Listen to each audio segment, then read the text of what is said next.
Hello សួស្តីអ្នកទាំងអស់គ្នាស្វាគមន៍មកកាន់ channel របស់ខ្ញុំបាទថ្ងៃនេះគឺខ្ញុំបង្រៀនអ្នកទាំងអស់គ្នាទាក់ទងទៅនឹងការ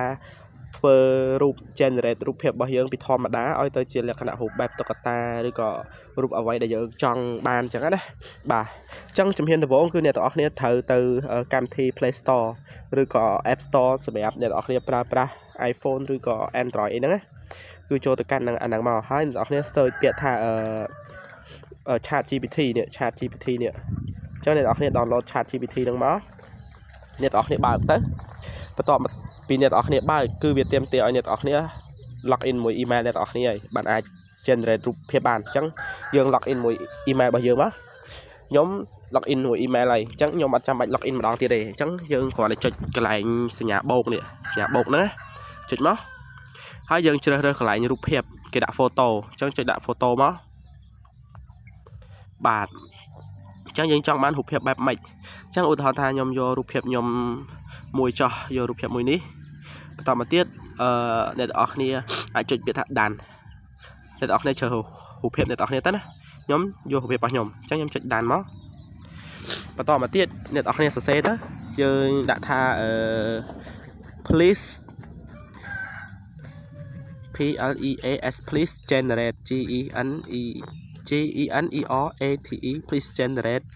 this image to ខ្ញុំចង់បានជាលក្ខណៈបែប cartoon អញ្ចឹងខ្ញុំឲ្យវា generate បែបជាលក្ខណៈ cartoon មកអូខេគឺ cartoon បាទអ្នកនរគ្នាអាច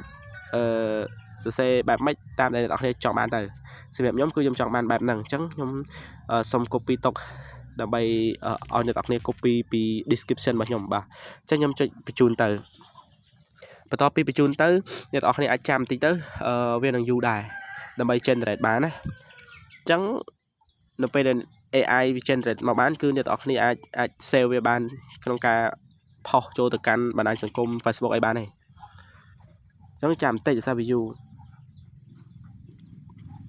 សម្រាប់អ្នកទាំងអស់គ្នាមកថ្មីអត់ទាន់បាន subscribe channel ខ្ញុំជួយ subscribe ម្នាក់មួយផង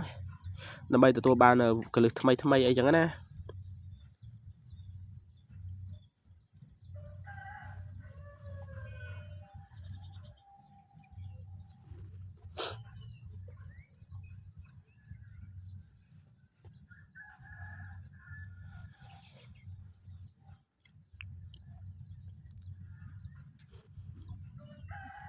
ដោយសារតែអ៊ីនធឺណិតខ្ញុំនៅសុកខ្សែអញ្ចឹងយ៉ាង slow បន្តិចអញ្ចឹងអាច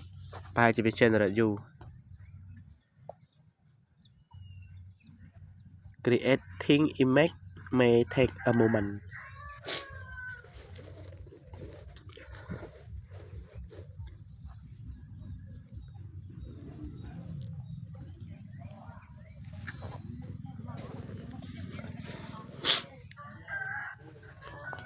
ដោយសារតែយូរពេកអញ្ចឹងខ្ញុំក៏សម្រេចចិត្ត scope នៅ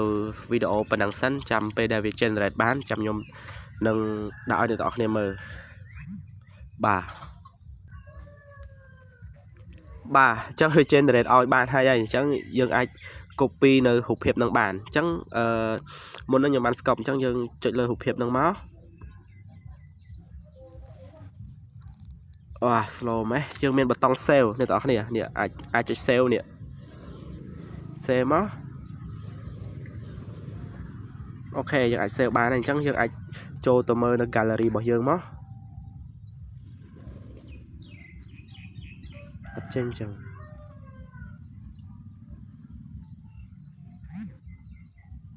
សារ slow នេះមកនេះ